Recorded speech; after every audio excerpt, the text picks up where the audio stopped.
خالق کی کائنات نے کیا فرمایا؟ خذوا زینتکم عند کل مسجد، جس وقت تم مسجد کے اندر جاؤ تو زیب و زینت کو اختیار کرو۔ پھر اللہ رب العالمین نے ارشاد فرمایا وَكُلُوا وَاشْرَبُوا، کہ تم کھاؤ بھی اور پیو بھی، وَلَا تُسْرِفُوا، لیکن اسراف نہ کرو، حد سے نہ بڑھ جاؤ۔ اسلام ہمارے لیے کچھ راہیں مقرر کرتا ہے، بعض چیزیں ایسی ہیں کہ جو اسلام نے ہمارے لیے حلال کی ہیں، شریعت نے کہا کہ یہ چیز حلال ہے، بعض چیزیں ایسی ہیں کہ جو اسلام نے شریعت نے ہمارے لیے حرام قرار دی ہے۔ نبی کریم رؤوف الرحیم صلی اللہ علیہ وآلہ وسلم،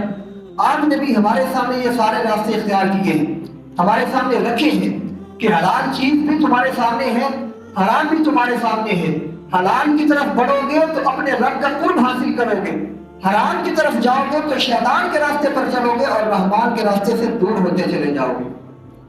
تو اسلام نے ہمارے لیے یہ چیزیں مقرر کی ہیں، کھانے کے حوالے سے، پینے کے حوالے سے، لیکن اس کے اندر کچھ چیزیں ہمارے لیے حلال ہیں اور کچھ چیزیں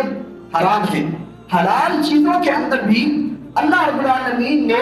انسان کی صحت کو مد نظر رکھتے ہوئے، اس کی طبیعت کو مد نظر رکھتے ہوئے، اس کے مزاج کو مد نظر رکھتے ہوئے ایک بنیادی اصول جو یہاں پر بیان فرمایا وہ یہ ہے کلوا واشربوا، کہ کھا بھی لو اور پی بھی لو، ولا تسرفوا، لیکن حد سے بڑھنے والوں میں سے نہ ہو جانا۔ ایسا نہ ہو کہ تمہارا پیٹ بھر جائے، تم سیر بھی ہو جاؤ لیکن پھر بھی لقمے ڈال کر اپنے پیٹ کو بھرنا شروع کر دو۔ ایسا نہ ہو تمہاری طبیعت کے اندر بد مزاجی آ جائے، تمہاری طبیعت کے اندر خرابی آ جائے، تمہارے مزاج کے اندر وہ پختگی نہ رہے، تمہاری عقل کے اندر وہ پختگی نہ رہے کہ جب تم زیادہ کھانا پینا شروع کر دو، اسراف کرنے والے میں سے ہو جاؤ تو تمہاری عقل ہی ضائع ہو جائے۔ زیادہ کھانا اور زیادہ پینا یہ ایک تو بندے کے اندر سستی بھی لاتا ہے، اور دوسرا بندہ جو ہے وہ خوش دلی سے یعنی جمعی سے اللہ کی عبادت بھی نہیں کر پاتا۔ اور جو طالب علم ہے یا مطالعہ رکھنے والا جو کوئی بھی اسٹوڈنٹ ہے یا کوئی بھی فرد ہے، جب وہ زیادہ کھانے پینے والا ہوگا تو وہ دل جمعی سے کسی بھی کتاب کا مطالعہ نہیں کر سکے گا۔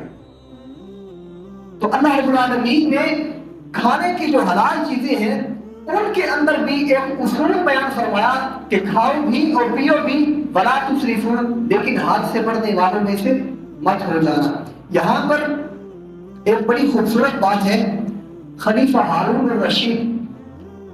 ان کے دور کے اندر ایک عیسائی تھا طبیب، اس کی طب بڑی عروج پر تھی اور زمانے میں اس کا چرچا تھا کہ اس عیسائی طبیب جیسا طبیب ہم نے کبھی نہیں دیکھا۔ وہ ایک مرتبہ ایک مسلمان کے سامنے جو ہے وہ آتا ہے اور اس سے کہا کہ تمہاری جو کتاب ہے یعنی کہ قرآن مجید فرقان حمید، اس کے اندر خالق کائنات نے جو طبیعت یا جو مزاج ہے اس حوالے سے کوئی بنیادی بات جو ہے وہ بیان نہیں فرمائی۔ دو باتیں اس نے مسلمان کے سامنے رکھی، کہا کہ علم دو طرح کے ہیں، ایک علم الادیان ہے یعنی جتنے بھی دین ہیں ان کا علم ہے، وہ تو قرآن مجید کے اندر موجود ہے، یہود ہیں، نصارہ ہیں، ان کے عقائد ہیں، ان کے نظریات ہیں، یہ حقیقی ہو یا ان کے اپنے گھڑے ہوئے ہو کہ خالق کائنات نے قرآن کے اندر واضح طور پر بیان فرمائے۔ اس نے کہا کہ ایک علم الادیان ہے اور ایک علم الابدان ہے، یعنی کہ جسموں کا علم،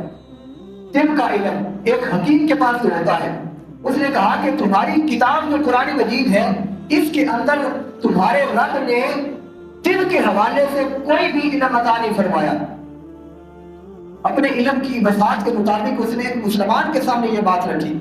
اور وہ مسلمان کون تھے؟ ان کا نام تھا حضرت علی بن حسین واقد رحمۃ اللہ تعالی علیہ۔ جب حضرت علی بن حسین رحمۃ اللہ تعالی علیہ ان کے سامنے اس طبیب نے، عیسائی طبیب نے یہ بات رکھی تو اس نے کہا کہ تم پورے قرآن کی بات کرتے ہو کہ کسی ایک آیت کے اندر بھی خالق کائنات نے طب کے حوالے سے کوئی اصول نہیں بیان فرمایا۔ میں تمہارے سامنے قرآن کی ایک آیت نہیں بلکہ قرآن کی ایک آیت کا حصہ رکھتا ہوں جس کے اندر خالق کائنات نے پوری کی پوری طب کو بیان فرمایا ہے، پوری طب کو بیان فرما دیا ہے۔ وہ بڑا حیران ہوا، مطالعہ کر کے آیا ہوگا، اس نے ایسے تو دعویٰ نہیں کیا تھا کہ قرآن کے اندر ایسے اصول نہیں ہے۔ حیران ہو کر اس مسلمان سے پوچھتا ہے حضرت علی بن حسین رحمۃ اللہ تعالیٰ علیہ سے کہ مجھے بتاؤ تو صحیح قرآن کی آیت کا وہ کون سا حصہ ہے؟ تو آپ نے اس وقت قرآن کی یہ آیت سے یہ بیان کی، کلوا واشربوا ولا تسرفوا، کہ کھاؤ بھی اور پیو بھی لیکن حد سے مت بڑھ جانا۔ ایسا نہ ہو کہ تم سیر ہو کر کھا بھی لو لیکن پھر بھی اپنے پیٹ کو بھرنے کے لیے اپنے لالچ کے اندر آ کر اور زیادہ اوپر سے کھاتے جاؤ، اور پھر تمہارے مزاج کے اندر اور تمہاری عقل کے اندر وہ پختگی نہ رہے جو اللہ رب العالمین چاہتا ہے کہ میرا بندہ ایک جو ہے وہ پختگی کی حالت میں، دل جمعی کی حالت میں میرے سامنے حاضر ہو کر میری عبادت کرے۔ تو آپ رحمۃ اللہ تعالیٰ نے فرمایا تم پورے قرآن کی بات کرتے ہو، قرآن کی ایک آیت کی بات کرتے ہو، رب نے تو پوری دن کو ان 3 لفظوں کے اندر بیان فرما دیا۔ تو اللہ نے فرمایا کلوا واشربوا، کھاؤ بھی اور پیو بھی، ولا تسرفوا، لیکن حد سے بڑھنے والوں میں سے مت ہو جانا، اس لیے انہ لا یحب المسرفین، کیونکہ خالق کائنات تجاوز کرنے والوں کو، حد سے بڑھنے والوں کو پسند نہیں فرماتا۔